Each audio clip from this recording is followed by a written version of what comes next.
নির্বাচন এলেই জমে ওঠে চায়ের আড্ডা, নানা বিষয়ের যুক্তি তর্ক, সেই সব নিয়ে ভোটের আড্ডা। ভোটের আড্ডায় নানা পেশার মানুষের ভাবনা নিয়ে পাবনা থেকে সরাসরি যুক্ত হচ্ছেন সহকর্মী পার্থ হাসান। পার্থ, আপনার মাধ্যমে জানতে চাই যে পাবনা আসনগুলো নিয়ে আসলে সাধারণের ভাবনা কি ভাবছেন তারা? ত্রয়োদশ জাতীয় সংসদ নির্বাচন নিয়ে কেমন প্রার্থী চান তারা? ধন্যবাদ। আসলে সারা দেশের মতো কিন্তু পাবনাতেও জমে উঠেছে এই নির্বাচনের প্রচারণা।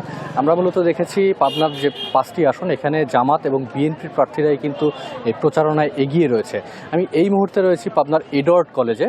এখানে আমাদের সাথে রয়েছে এই কলেজের ছাত্রছাত্রী, শিক্ষার্থী এবং সাধারণ ভোটাররাও কিন্তু আমাদের সাথে রয়েছে। আমরা একটু তাদের প্রত্যাশা এবং তারা কি ভাবছে আগামী জাতীয় সংসদ নির্বাচন নিয়ে আমরা একটু তাদের সাথেই কথা বলতে চাই। এই আগামী জাতীয় সংসদ নির্বাচন নিয়ে আপনাদের প্রত্যাশা কেমন এবং কি চান আপনারা? ধন্যবাদ। আপনাদের ডিবিসি নিউজের রোড টু পার্লামেন্ট আজকের এই লাইভে সকলকে আমি ধন্যবাদ জানাই। আমি আপনাদের লাইভের মাধ্যমেই বাংলাদেশের আপসীর নেত্রী, সংগ্রামী নেত্রী দেশনেত্রী বেগম খালেদা জিয়ার সুস্থতা কামনা করছি। বহুদিন ধরেই গণতন্ত্রের যে সবচেয়ে বড় সৌন্দর্য হচ্ছে নির্বাচন। গত দীর্ঘ সময় ধরে বাংলাদেশে একটি গ্রহণযোগ্য নির্বাচন হয়নি। আমরা দৃঢ়ভাবে প্রত্যাশা করি আগামী ফেব্রুয়ারিতে যে ত্রয়োদশ সংসদ নির্বাচন হবে, এটি একটি উৎসব মুখর পরিবেশ নির্বাচন হবে এবং বাংলাদেশের সমস্ত আপামর ভোটার এবং জনতা তারা যে দলে চাইবে তাদেরকে ভোট দিয়ে তাদের পছন্দমতো প্রার্থী নির্বাচিত করতে পারবে। এটা আসলে প্রশাসনের কাছে আপনাদের কোনো চাহিদা বা দাবি আছে কিনা যে আসলে নির্বাচনের পরিবেশ আপনারা কেমন প্রত্যাশা করছেন? প্রশাসনের কাছে অবশ্যই আমরা দাবি করব যে একটি মাঠ যেন সবার জন্য সমান থাকে। একটি নিরপেক্ষ সুষ্ঠু নির্বাচন আয়োজনে প্রশাসনের তো সবচেয়ে বড় ভূমিকা।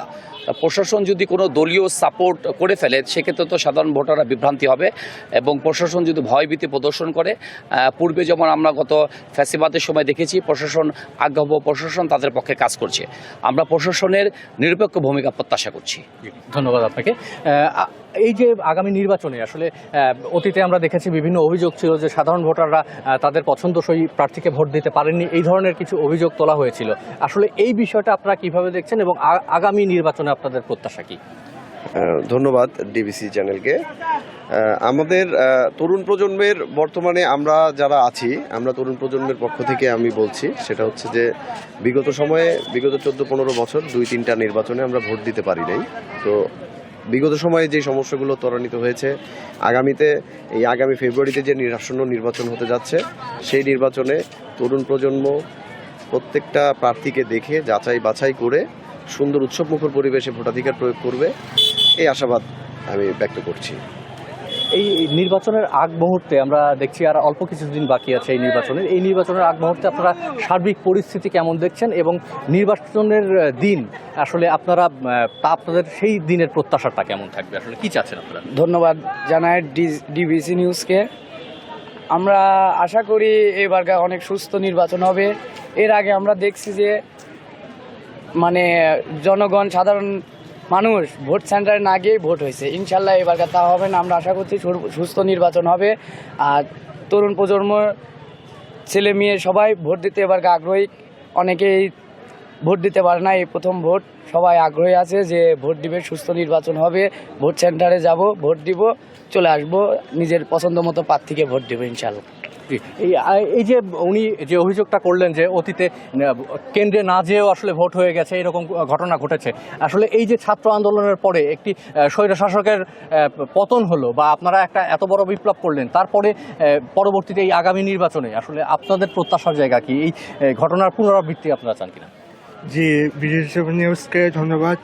আর বিভিন্নভাবে দেখছি নির্বাচন ভালোভাবে হয় নাই। ছোটবেলায় দেখছি বাবা মা ভালোভাবে ভোট দিতে যায় নাই, বাসায় পড়েছিল।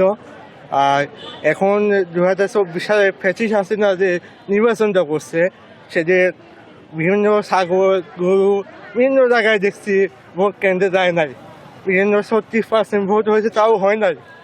আর এবার এখন কি পরিবেশটা কেমন? এখন পরিবেশটা ইনশাআল্লাহ ভালোভাবে হবে, সবাই ভোট দিবে। তরুণদের প্রথম ভোট যে পক্ষে হোক, সবাই পছন্দ প্রার্থীকে ভোট দিবে।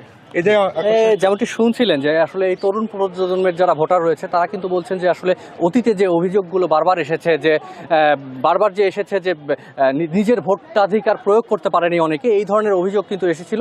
তারা চাচ্ছেন যে আসলে এইবার কিন্তু সুষ্ঠু পরিবেশ থাকবে এবং নিজের ভোটাধিকার প্রয়োগ করে তারা ঘরে ফিরতে পারবে, এই নিশ্চয়তাটুকু তারা চাচ্ছেন এবং শান্তিপূর্ণ পরিবেশে সবকিছু অনুষ্ঠিত হবে এই প্রত্যাশাই কিন্তু রাখছেন। এই ছিল আসলে পাবনা থেকে আমার কাছে সর্বশেষ তথ্য। পার্থ, আপনাকে অসংখ্য ধন্যবাদ আমাদের সাথে যুক্ত হওয়ার জন্য।